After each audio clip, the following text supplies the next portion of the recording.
사도행전 3장에는 굉장히 중요한 사건이 일어났죠. 그 연장이 계속되고 있습니다. 날 때부터 걷지 못한 사람, 선천적 장애를 안고 있는 사람이 베드로의 선포, 예수의 이름으로 일어나 걸어라 할 때 벌떡 일어나 걷고 뛰고 춤을 추며 찬양하며 온 동네를 돌아다닙니다. 이 사람은 사실 온 그 예루살렘에 있는 사람들이 다 아는 사람. 왜 성전에 오르내릴 때 반드시 그 입구에 있었으니까, 성전 면문에. 그리고 오랜 세월 동안 거기에 그저 엎드려 구걸하고 있는 그 사람이 일어났단 말이죠. 이건 굉장히 충격적인 일이고 굉장히 파문을 일으키 파장이 큰 것이죠. 자, 여기에 이제 이 좋은 일, 그죠? 정말 이 장애를 겪고 있는 사람이 일어났다는 사실 하나가 얼마나 축하해야 될 일이고 기뻐할 일이겠습니까? 그런데 이 일에 대해서 시기하고 또 질투하고 아주 악의를 품은 세력이 있어요. 그들이 누구냐면 그 당시에 종교 지도자들이에요. 그러니까 기득권이라고 할 수 있는 종교 지도자들이 자기들의 위치에 대한 어떤 위기의식을 느낀 겁니다. 그리고 예수님의 제자들, 이 소수의 사람들이 이 예루살렘에 파장을 일으키는 거잖아요.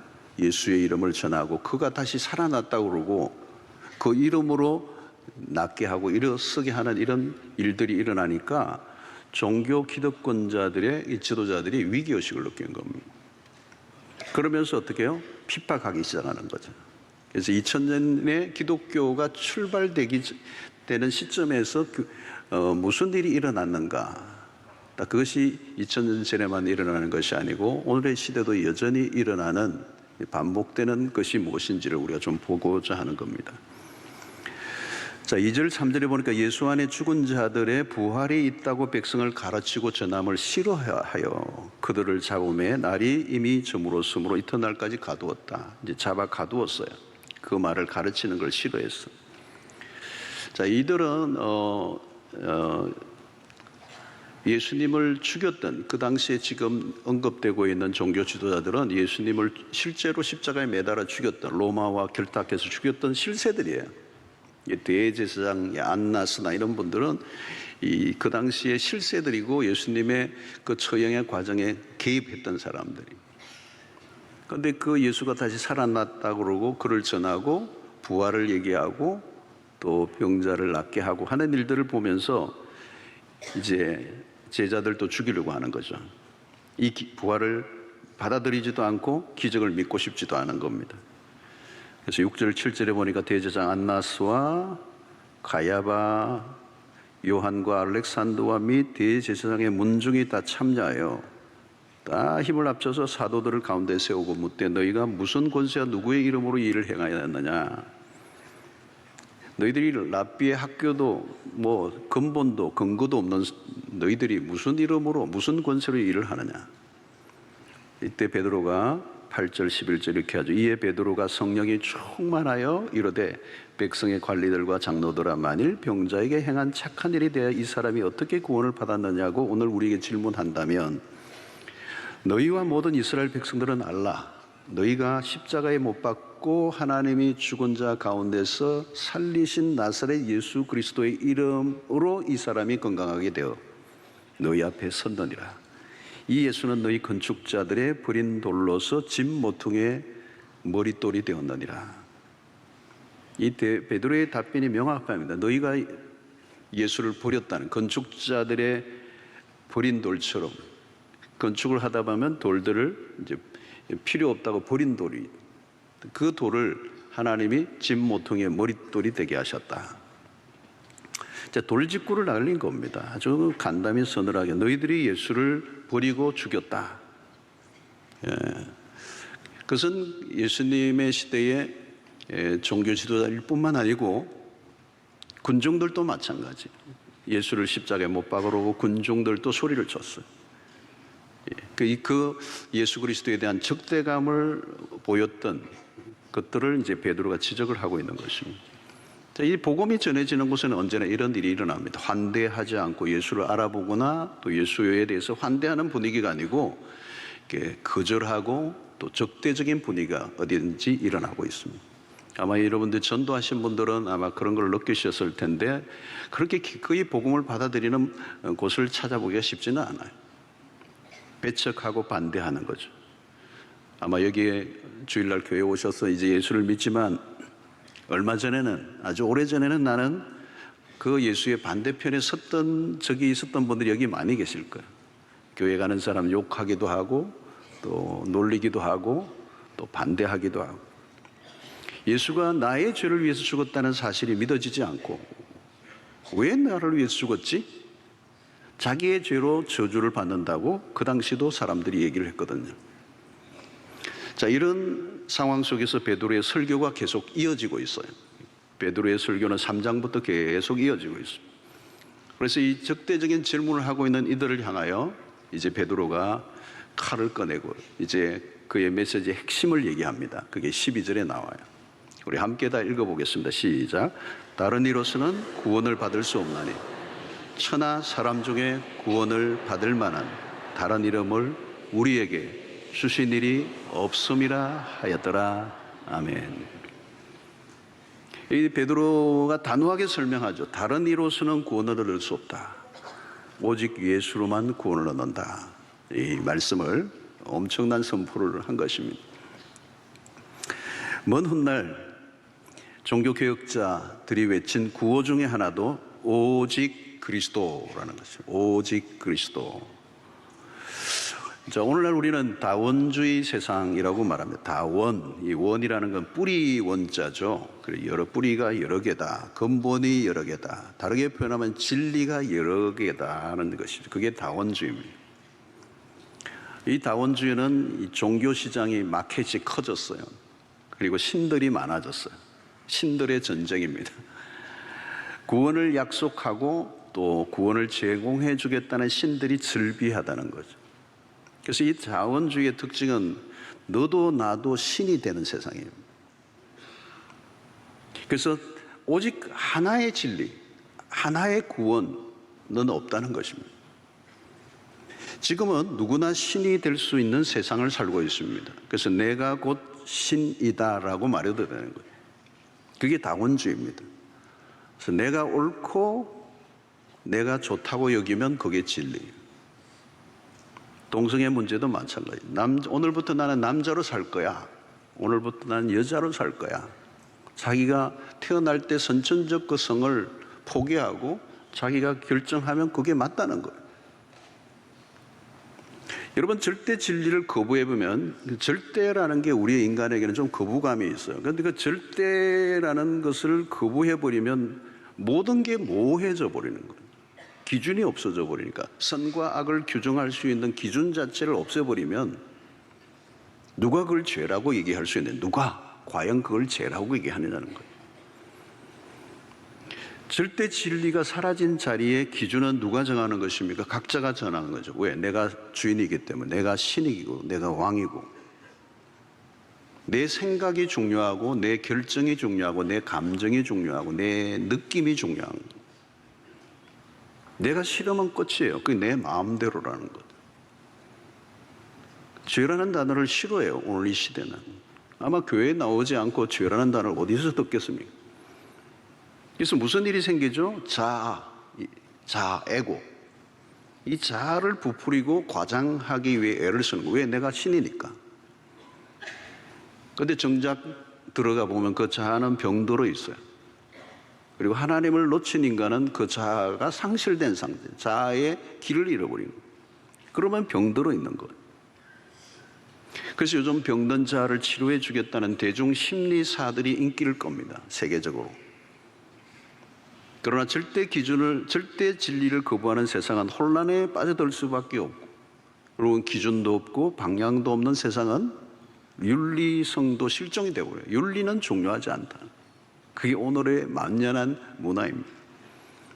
모든 게 모호해졌어요. 삶이 허무해지고 혼란에 빠진 현대인들은 그래서 뭔가 공허하니까 영성이라는 단어를 찾아요. 그 영성을 추구한다는 거예요. 그래서 동양적 선, 때로는 마음 수련과 같은 것의 매력을 느낍니다.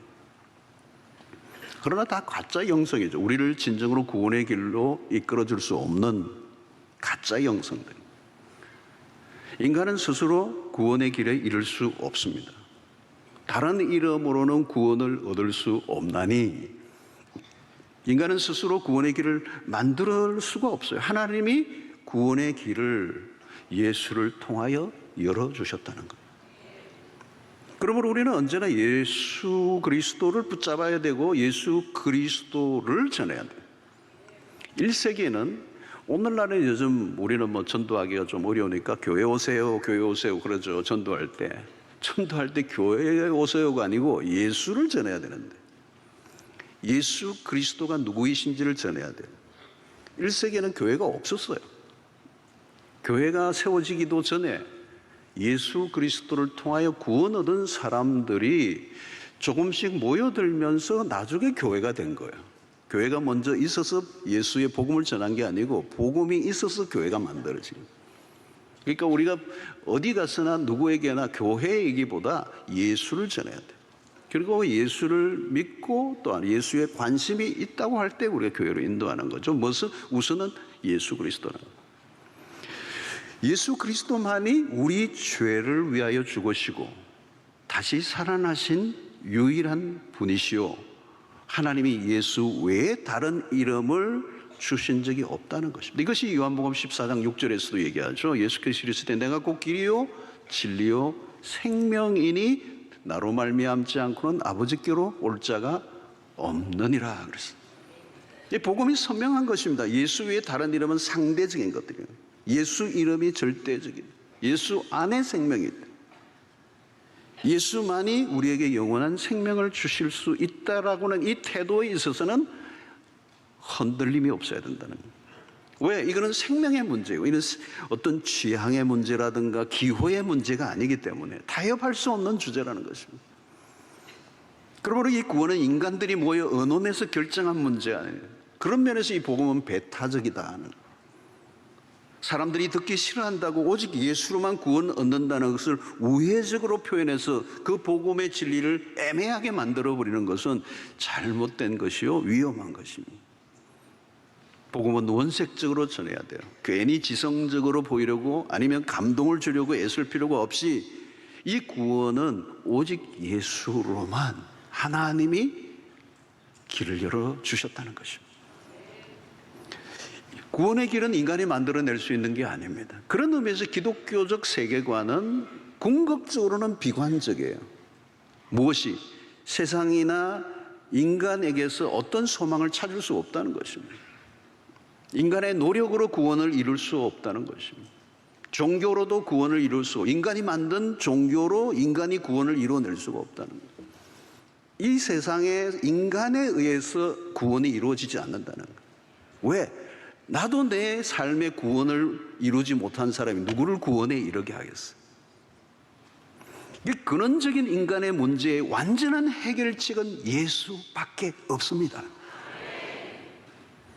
이걸 받아들이냐 받아들이지 않느냐의 문제는 이 선택은 믿음의 문제예요. 이 성경의 내용을 읽으면 복음은 하나의 관점이나 견해가 아닙니다. 이건 진리라는 거, 진리. 이 진리는 그냥 진리가 아니고 상대적 진리가 아니고 예수로만 구원은 창세기부터 요한계시록까지 하나님께서 우리에게 말씀하시는 그 구원의 길은 절대적 진리라는 거. 이거는 비교가 없다는 거죠. 그래서 내가 곧 그 길이요, 내가 곧 그 진리요, 내가 그 생명이라는. 자, 이 베드로와 요한이 담대하게 이제 얘기를 하는 거죠. 왜냐하면 그 당대 기라슨 같은 종교 지도자를 스스리 풀은 예수를 정말 죽여 몰아갔던 그 지도자들, 사내들인 공회들 이런 사람들이 쫙 있는데 주눅이 들지 않고 담대하게 얘기하는 거예요. 13절에 보니까 그들이 베드로와 요한이 담대하게 말함을 보고 이거 여러분 담대하게 얘기 줄 거야 돼. 그들을 본래 학문 없는 범인으로 알았다가 이상히 여기며 또 전에 예수와 함께 있던 줄도 알고 도대체 배우지도 못한 무식한 사람들이고 저들은 갈릴리에서 어부의 평범한 어부로 했던 자기들의 그 시대의 식자청에 이렇게 어떤 제도적 교육을 하나도 받지 않았던 이 사람들에게 흘러나오는 이 말이 엄청난 거예요. 그 학문 없는 자들을 사용하셔서 그 시대의 지성인들이라고 찾지 않은 사람들을 완전히 그냥 꼼짝 못하게 만드는, 이게 도대체 무슨 일이냐. 바울은 이렇게 얘기합니다. 고린도전서 1장 27절 29절에 그러나 하나님께서 세상에 미련한 것들을 택하사 지혜에 있는 자들을 부끄럽게 하려 하시고 세상에 약한 것들을 택하사 강한 자들을 부끄럽게 하려 하시며 하나님께서 세상에 천한 것들과 멸시받는 것들과 없는 것들을 택하사 있는 것들을 폐하려 하시나니 이는 아무 육체도 하나님 앞에서 자랑하지 못하게 하려 하심이라. 당시 유대의 전통, 그리고 뼈대 있는 가문, 그 학파들 속에서 공부를 했던 내노라한 저 종교 지도층들의 자부심은 대단했어요. 그에 비해서 베드로와 제자들은 정말 아무것도 아니죠. 근데 그들의 자존심을 상하게 할 만큼 강력한 말씀이 쏟아져 나오니까 당대의 지성을 능가하는 권세 있는 말씀이 막 흘러나오는 거예요. 이런 베드로는요, 그 2장부터 설교를 보면 구약 성경을 막 인용을 해요. 요엘서도 가져오고 시편의 말씀도 인용을 하는데요. 여러분, 이거 엄청난 거 인용을 했다는 거는 그의 설교에서. 왜? 오늘날 같이 이런 성경을 갖고 있지 않았어요. 그 시대는 이런 성경이 없었어요. 대중이 성경을 가질 수 없어요. 두루마리 성경 같은 게 있는데 거기는 색인도 없고 무슨 페이지도 없고, 여러분 이 절이라든가 이런 게 장절 이런 거는 나중에 다 분류가 된 거예요. 두루마리로 되고 엄청난 부피에 있는 것이고 구약 성경의 말씀을 한 번 읽는 것도 어려운 시대였어요. 장절도 없어요. 근데 어떻게 쪽집게 같이 시편의 그 구절을, 요엘서의 구절을 가져와서 인용을 하고 설교를 펼쳐나냐고요. 요즘 우리가 잘 구분하고 어디 보면 하박국 합하면 딱 찾게 돼 있고, 이거 얼마나 좋아요. 옛날에 이게 없을 때, 이게 없을 때가 있어서 없어요. 그냥 이게 요즘은 너무 이제 성경을 안 읽고 암송도 안 하고 성경 이 순서도 모르니까 이게 다 일어났어요. 저는 아는데도 이게 어쩔 수 없이 이거 샀어요. 옛날에 신방 가면은 그 하박국 하면 하박국이 어느 나라야 그러고 이게 못 찾고 그러잖아요. 그러니까 괜히 민망해요. 신방 가가지고 성경 얘기했는데 못 찾고 있으면 민망하잖아요. 그래서 나는 거의 찾기 쉽도록 창세기, 마태복음 그것만 했어요. 성도들이 곤란하지 않도록 하기 위해서. 지금 베드로는 다른 사람이에요. 성령에 사로잡히고 성령이 주신 지혜는 세상의 지혜를 능가하는 거예요. 성령이 지혜롭게, 성령이 깨닫게 하시는 거죠. 여러분, 요한복음 14장 26절을 보면 이런 말씀이 있습니다. 보혜사, 곧 아버지께서 내 이름으로 보내실 성령, 그가 너에게 모든 것을 가르치고 내가 너에게 말한 모든 것을 생각나게 하시리라. 성령이 내가 너에게 모든 걸 가르쳐 주신다는 거, 성령이 가르쳐 주신다는 게. 그러니까 베드로는 누구의 사사를 받았느냐면 성령의 사사를 받은 거예요. 저도 설교를 준비하면 어떤 데는 저는 잘 잊어버리는 사람이에요. 근데 성령이 깨닫게 하시는 거예요. 그리고 구절이 생각나게 하시는 거예요. 참 신기해요. 말씀을 준비하면서 성경 구절이 생각나. 이게 내가 하는 게 아니라 성령이 하시는 거예요. 내 머리로 깨친 것과 성령이 깨닫게 하신 건 달라요. 내가 연구한 거하고 성령이 깨달아 계시를 열게 한 거는 다른 것입니다.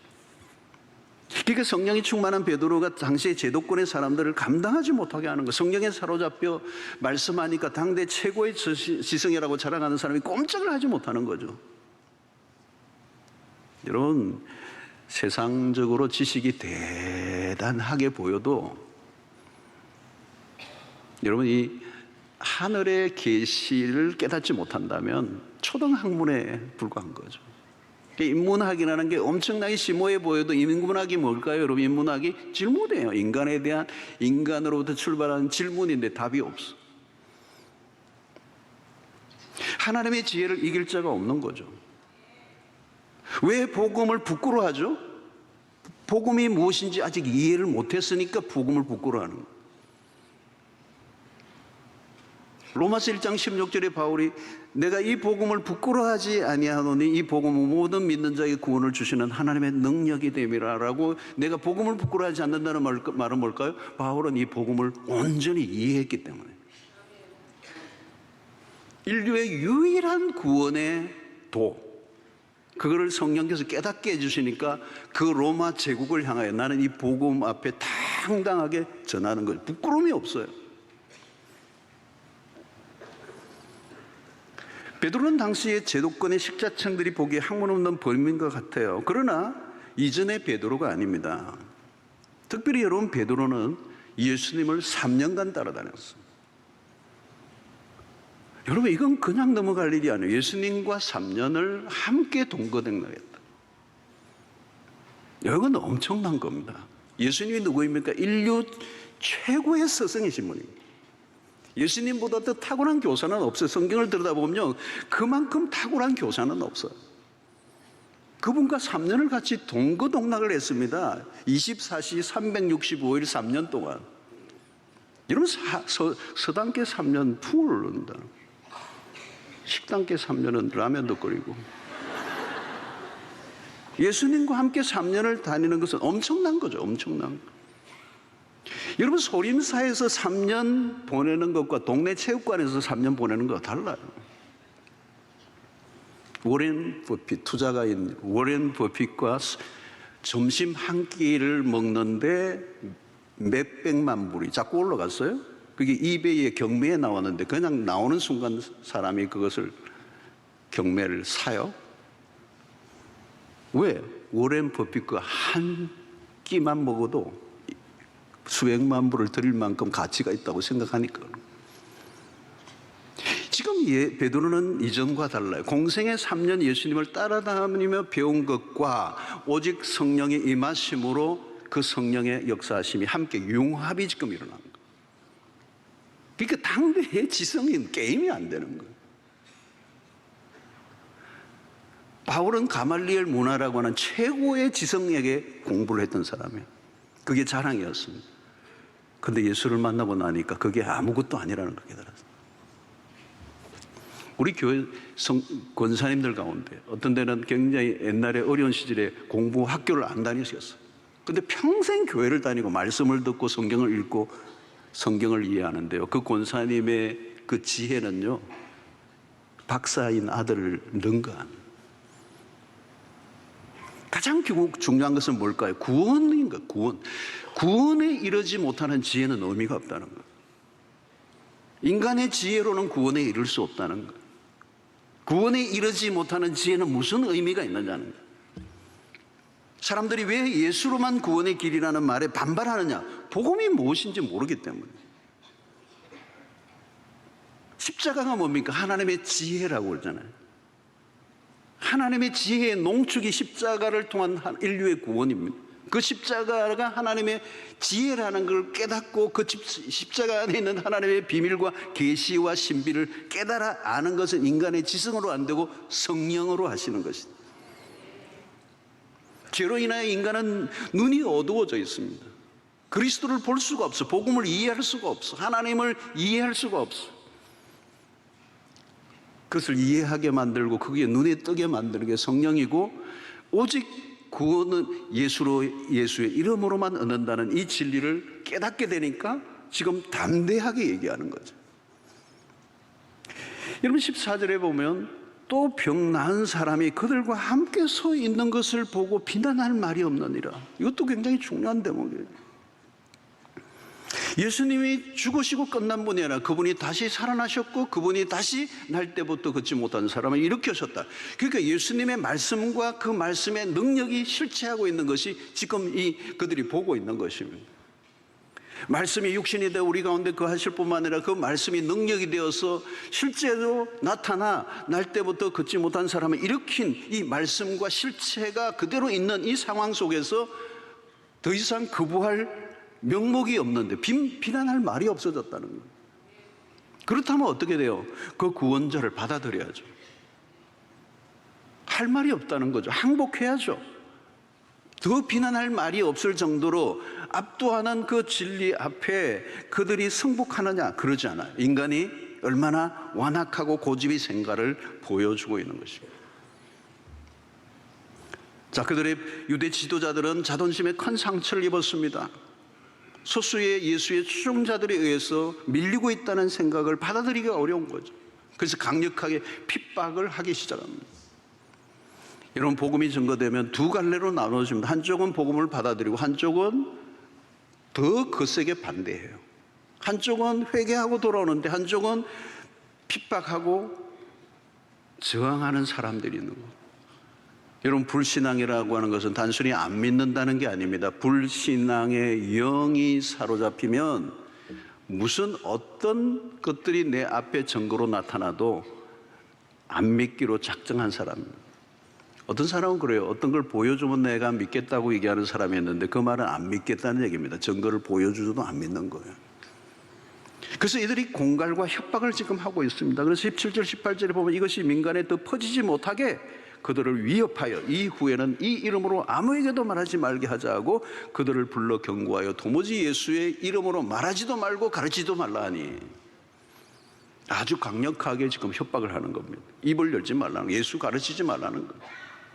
살기등등한 분위기입니다. 자, 이때 베드로와 요한의 반응을 보십시오. 19절 20절에 베드로와 요한이 대답하여 이르되 하나님 앞에서 너희의 말을 듣는 것이 하나님의 말씀을 듣는 것보다 옳은가 판단하라. 우리는 보고 들은 것을 말하지 아니할 수 없다 하니. 너무 멋진 모습 아닙니까, 여러분? 우리가 보고 들은 것을 말하지 아니할 수 없다. 이게 정인의 태도입니다. 내가 보고 들은 걸 말하는 거예요. 더 이상 덧붙일 필요도 없어요. 뺄 필요도 없어요. 베드로는 지금 하나님의 말씀에 절대적 권위를 내세웁니다. 하나님의 말씀과 견줄 수 있는 걸 존재하지 않는다는 거예요. 사랑하는 성도 여러분, 하나님의 말씀에 사로잡힌 사람은 분별력이 분명해져요. 결정하는데 어려움이 없어요. 여러분, 우리의 삶을 움직이는 동기는 무엇입니까? 사람들의 평가입니까? 여론입니까? 여러분, 이 세상에 떠도는 모든 여론과 평가, 논리들은 다 사라져요. 왜? 그건 진리가 아니니까. 우리의 삶을 움직이는 것은 하나님의 절대 진리 말씀밖에 없는 것이죠. 우리가 일관성 있게 살아갈 수 있게 만드는 힘은 상황에 휘둘리지 않고 순간순간 눈치 보지 않고 흔들림 없이 믿음 생활을 할 수 있게 만드는 힘은 하나님의 말씀에 사로잡혀 있을 때 가능한 거죠. 여러분, 직장에 가면 직장의 보스의 말이 굉장히 강력할 수 있어요. 우리의 목줄을 쥐고 있는 사람들이 세상에 많이 있잖아요. 여러분, 신앙과 승진의 사이에서 딜이 들어올 때 그때 주눅이 들 수 있습니다. 신자의 정체성을 지키며 살아가는 일은 결코 만만치 않죠. 여러분, 말씀의 우선순위를 놓쳐버리면 어떻게 될까요? 모든 게 흔들려 버립니다. 그때부터 내 삶을 받쳐줄 지지대가 없어버립니다. 말씀을 제껴버리면 나를 보호해줄 보호막이 없습니다.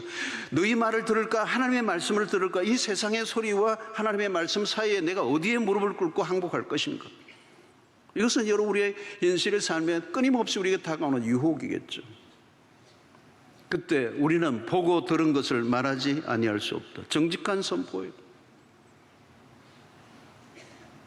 마틴 루터가 죄의 문제로 인해서 고뇌에 찬 시간을 많이 보냈습니다. 종교개혁자의 마틴 루터는 끊임없이 자신의 죄의 문제를 해결이 안 되는 거예요. 왜? 그 당시의 교리, 그 로마가 캐톨릭이 가르치는 그 당시의 교리로는 자신이 앓고 있는 이 죄의 문제, 죄의 고뇌로부터 자유함이 없는 거예요.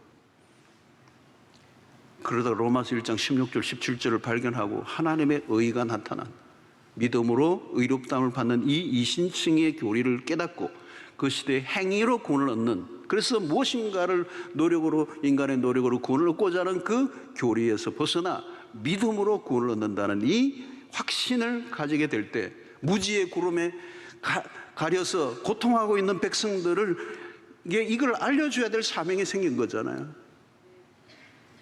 근데 이게 문제예요. 로마 그 당시에 교황층의 절대 권력, 중세기까지 이 로마 교황층의 절대 권력, 일개 사제가 그 시대 교황층을 상대로 해서 싸울 수 있는가? 그건 불가능한 일이었어. 협박이 들어와요. 화형에 처하겠다고 그러기도 하고, 누구든지 어떤 길거리에서 이 마틴 루터를 만나는 순간 죽여도 좋다라고 얘기할 정도로 그냥 모든 것들이 공포가 된 시대 속에서 마틴 루터는 자신이 깨달은 이 진리의 생명을 걸죠. 진리는 살아서 영원한 진리를 깨달았기 때문에 타협할 수 없었던 거예요. 그래서 오직 그리스도, 오직 믿음, 오직 은혜, 오직 성경, 오직 하나님께 영광, 이 5가지 기치, 그 가운데서 가장 중요한 게 오직 그리스도. 그게 생명을 건 거예요.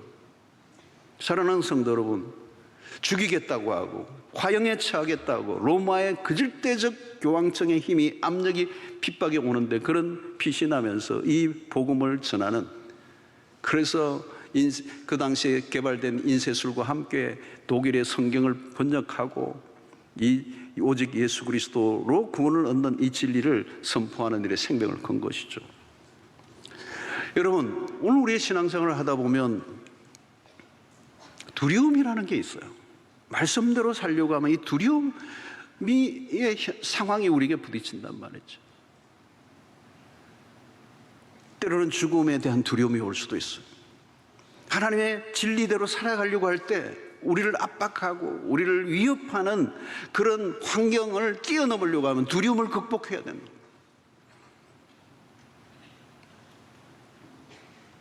진리에 대한 확신을 가진, 용기를 가진 신자가 되어야 믿음을 가진 신자다운 신자로 살아갈 수가 있습니다. 우리는 용기 없는 사람들을 많이 만납니다. 여러분, 용기가 없으면 비겁하게 살아야 합니다. 매 순간 별거 아닌 것들의 자존심을 내던져야 합니다. 그리스도의 됨을 포기해야 합니다. 진리로 선명하게 우리가 붙잡혀 살아가지 않는다면 상황 논리에 빠지게 되고 오락가락하게 되고 타협을 하게 되고 상황에 따라 배신자가 될 수가 있는 거죠. 베드로가 이전에 그렇게 살았습니다. 그러나 이제는 그에게 두려움이 없어졌어요. 여러분, 두려움이 사라지면 다른 사람이 됩니다. 우리가 신앙생활하면서 해결해야 될 문제 중에 하나가 이 두려움입니다. 두려움을 이기지 못하면 신자답게 살 수가 없습니다. 우리가 신자로 살아가도록 세상에 내버려 두지를 않습니다. 두려움을 여러분 제거하려면 두려움과 싸워서는 이길 수가 없어요. 하나님만 두려워할 때 모든 것으로부터 두려움으로부터 자유로울 수가 있죠. 하나님만 두려워하는 겁니다. 하나님의 말씀만 붙드는 것입니다. 하나님만을 두려워하지 않으면 세상의 모든 것들이 두려워지고 세상의 모든 것들이 때로 달려드는, 우리가 여러분 하나님을 바로 알면 다른 것들로부터 두려움으로부터 자유로워져요. 진리를 알지니 진리가 너를 자유하게 하리라. 그러므로 두려움이란 하나님과의 관계의 문제이지 사람이나 상황의 문제가 아니라는 거예요. 하나님이 크신 분으로 보여지면 다른 것은 작아지게 되는 것입니다. 오직 하나님만을 두려워할 때 상황들은 우리를 위협할 수가 없어요. 마태복음 10장 28절을 보면 몸은 죽여도 영혼은 능히 죽이지 못하는 자들을 두려워하지 말고 오직 몸과 영혼을 능히 지옥에 멸하실 수 있는 이를 두려워하라는 거예요. 누구를 두려워해야 되는 거예요? 하나님만 두려워하라는 거예요. 사랑하는 성도 여러분, 우리가 예수를 조용히 은밀하게 숨기고 예수를 믿고 있으면 문제가 안 될 수 있어요. 그런데 내가 예수를 믿는다는 걸 드러내고 또 예수를 믿는 것을 다른 사람에게 전하려고 하면 당장 뭐가 찾아와요? 저항이 와요. 저항이 와요. 시끄러워져요. 조용히 믿으면 문제가 없어요. 은밀하게. 옛날에 그 소련의 KGB 스타일로 나의 믿음을 아무에게도 말하지 마라, 이런 스타일로 조용히 믿으면 괜찮아요. 그런데 여러분, 복음의 특성이 뭐냐면 조용히 예수를 믿을 수가 없다는 게 있어요. 비밀리에 예수를 믿을 수 없다는 거예요. 믿음은 드러나게 돼 있다. 복음을 믿으면 그 복음을 드러낼 수밖에 없는 게 복음의 성격이에요.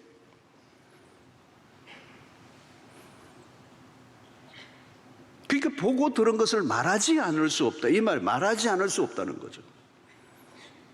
그러니까 이게 오순절날 성령이 임하셔서 일어난 특성이 뭐냐면 사람들의 혀를 주장한 거예요. 성령이 말하게 하심을 따라 말했다는 거예요. 이 혀를 내가 통제할 수 없고 성령이 통제해서 갖고 난 것 방안으로 말한 것입니다. 그러니까 내 의지와 상관없이 혀가 막 움직이는 거예요.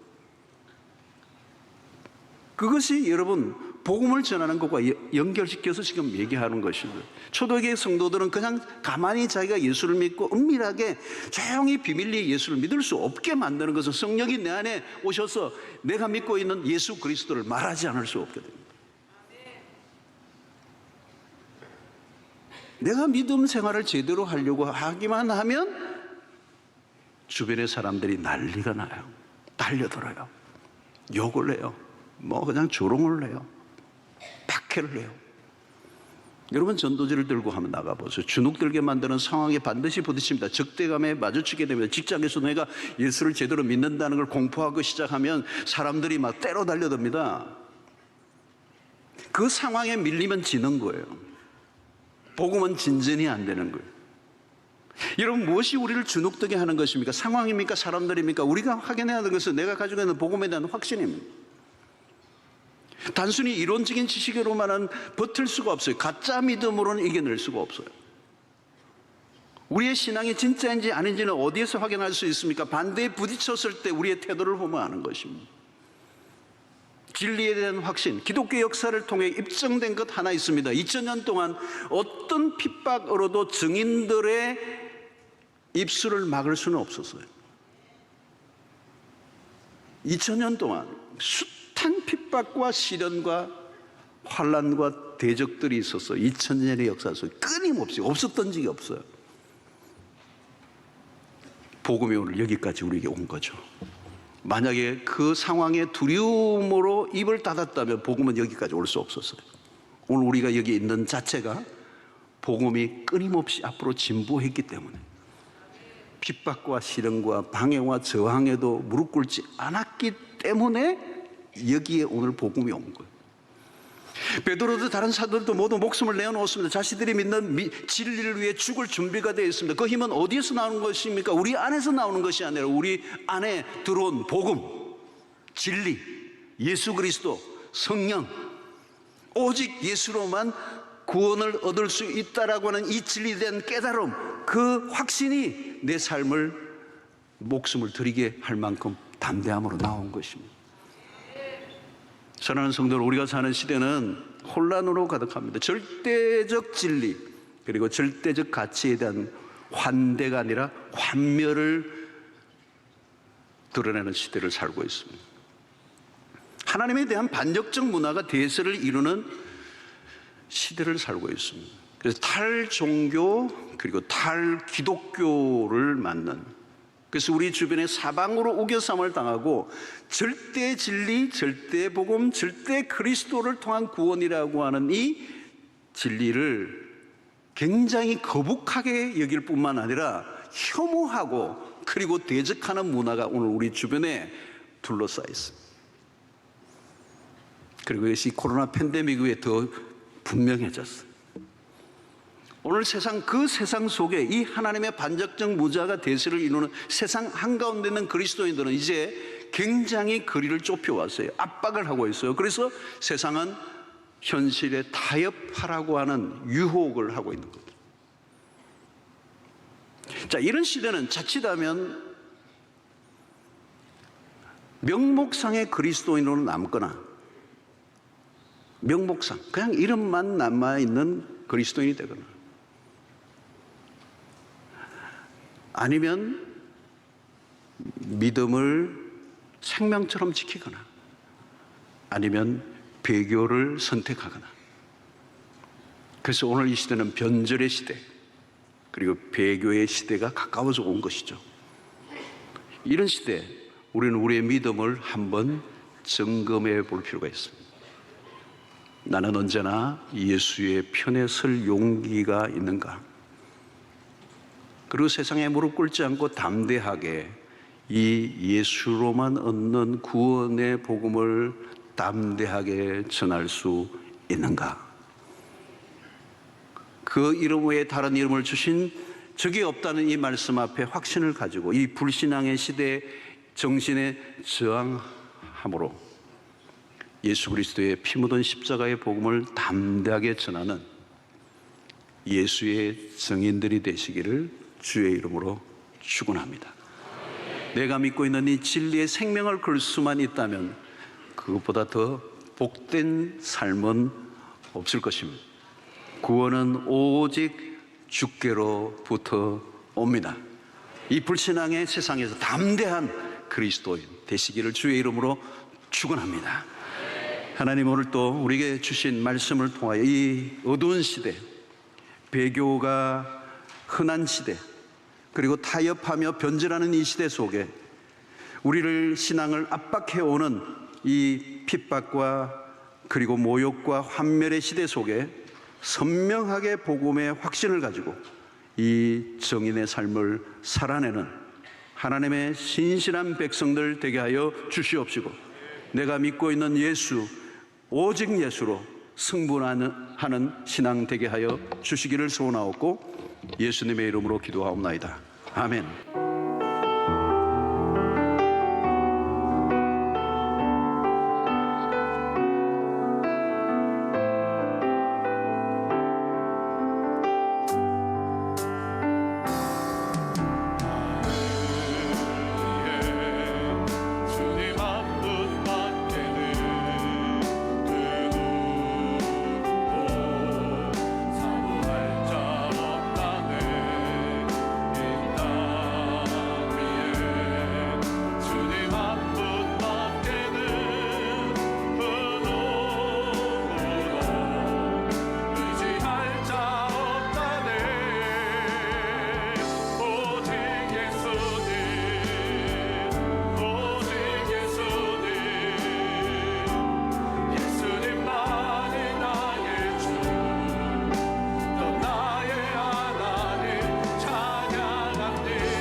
이제는 우리 주 예수 그리스도의 놀라우신 은혜와 하나님의 크신 사랑과 성령의 교통하심이 오늘 반기독교적 반하나님적 문화 속에 절대 진리를 거부하는 이 시대 속에 절대 진리 오직 예수로만 구원 얻는 이 진리를 붙잡고 믿음 가운데 살아갈 뿐만 아니라 세상 속에 담대히 예수를 전하며 살기로 결단하는 주의 백성들 머리 위에 지금부터 영원토록 함께 있을지어다.